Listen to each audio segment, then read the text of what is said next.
A lot of fans walked away from Zanka versus Jabba, thinking it was just another insanely well choreographed fight.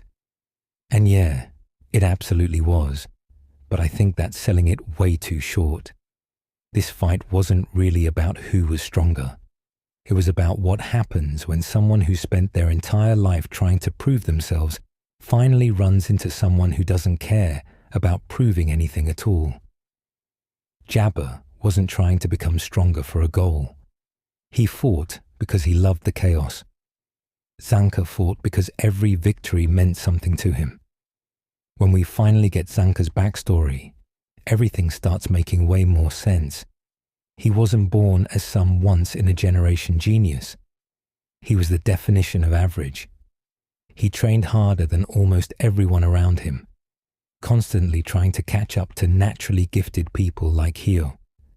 Even when he joined the Helguard Academy, it felt like every accomplishment came through pure effort instead of talent. That frustration shaped who he became, and it's exactly why Jabba became the perfect opponent for him. Then you have Jabba, who is basically the complete opposite. The guy smiles while getting hurt, laughs in the middle of fights, and treats battle like it's the greatest game ever invented. He doesn't really care about winning in the same way Zanka does. He just wants to experience stronger opponents and crazier fights. That's why he keeps grinning even when things get dangerous. To Jabba, pain is exciting. To Zanka, pain is simply another obstacle he has to overcome. That's why the poison is so important. A lot of people see it as Jabba taking the easy way out, but narratively, it represents something bigger. Zanka finally gets to fight with everything he's got, and instead of losing because he lacked determination, his own body literally betrays him. Jabba's toxins cause hallucinations and slowly shut Zanka down, forcing him to relive the doubts that have haunted him ever since he was a kid. It's almost like the fight becomes psychological before it ever truly ends physically. Even those hallucinations aren't random. They're basically Zanka confronting the voice that's always told him he'll never measure up to the naturally gifted people around him.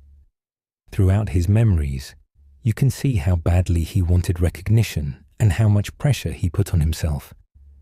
Jabba doesn't even need to taunt him at that point. Zanka's biggest enemy has always been the expectations he placed on himself. Jabba just happened to force all of those feelings to the surface. What's really cool is that this fight also says a lot about the cleaners as a whole. Zanka doesn't ultimately survive because he suddenly unlocks some broken new ability. He survives because people like Rio step in when he can't keep fighting anymore. Earlier in the series, he and Rudo also had to rely on teamwork to bring Jabba down instead of trying to win alone. Gachiakuta constantly pushes the idea that strength isn't just about individual power. Sometimes trusting other people is what actually keeps you alive. So when people say Zanka versus Jabba was just an awesome action sequence, I think they're missing the real point. The fight is really about effort versus instinct, discipline versus obsession, and purpose versus pure chaos. Jabba leaves the battle just as crazy as ever, but Zanka comes out of it with a much deeper understanding of himself. He realizes that his battle was never only against Jabba. It was against the belief that being ordinary meant he could never stand beside extraordinary people. And honestly, that's what makes this one of the strongest character fights in all of Gachiakuta. Another thing that gets overlooked is how differently Rudo and Zanka approach fighting. Rudo is constantly improvising. He's still learning what kind of cleaner he wants to become, so every battle feels like he's discovering something new about himself. Zanka, on the other hand, has spent years building discipline. Every move is practiced. Every decision has a purpose. That's why watching Zanka slowly lose control against Jabba feels so unsettling. The one thing he always relied on, his composure, starts slipping away, Jabba almost feels like the physical embodiment of unpredictability. Most fighters have patterns you can read after enough exchanges. Jabba barely has any. He enjoys adapting on the fly, taking damage if it means he gets to experience something exciting. That makes him incredibly dangerous because traditional experience doesn't help much against someone who doesn't care about protecting themselves. The fight also reinforces one of Gachiakuta's biggest themes. Garbage isn't the only thing society throws away. People get discarded too. Zanka spent years feeling like he wasn't special enough, while Jabba became someone who embraced destruction instead of trying to fit into anyone else's expectations. They're both products of a harsh world, but they reacted to it in completely different ways. It's interesting that Zanka never really loses his sense of responsibility, even when things become hopeless. Throughout the battle, he's still thinking about the mission, his teammates, and what happens if Jabba isn't stopped. Jabba barely thinks beyond the next thrill. That contrast makes every exchange between them feel bigger than just punches and abilities. The visual storytelling helps sell this idea too. As Zanka becomes weaker from the poison, the fight feels more chaotic. His confidence starts cracking, and the hallucinations blur what's real and what's happening inside his own head.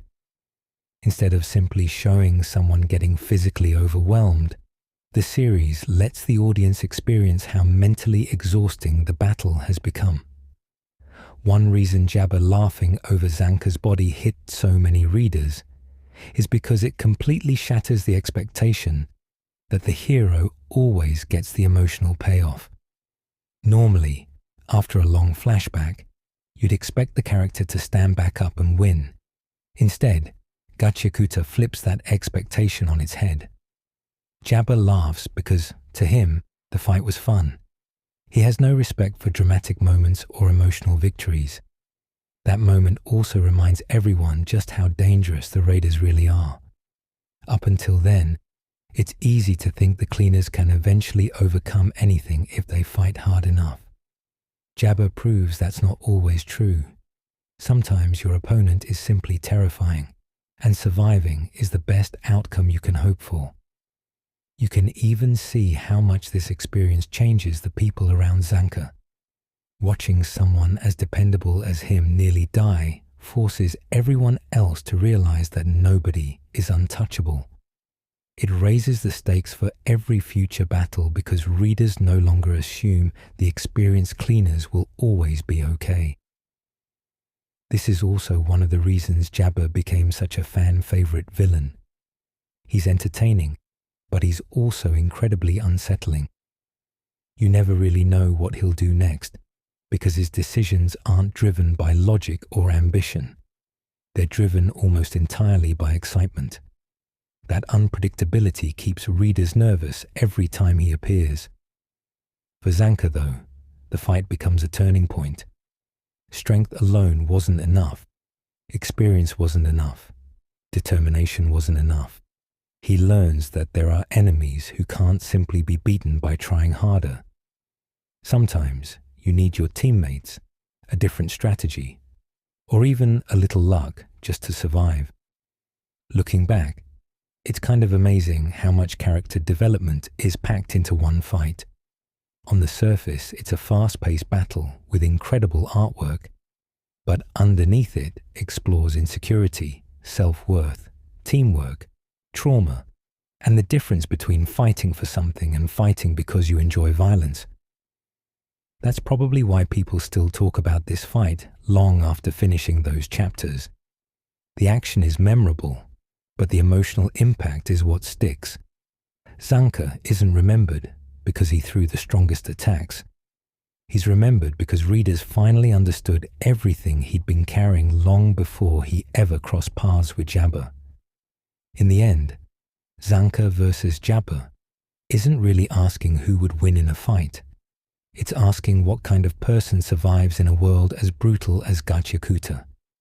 Is it the disciplined warrior who never stops pushing forward? Or is it the maniac who treats every battle like a game? The answer isn't nearly as simple as most people think, and that's exactly why this clash has become one of the series' most meaningful battles.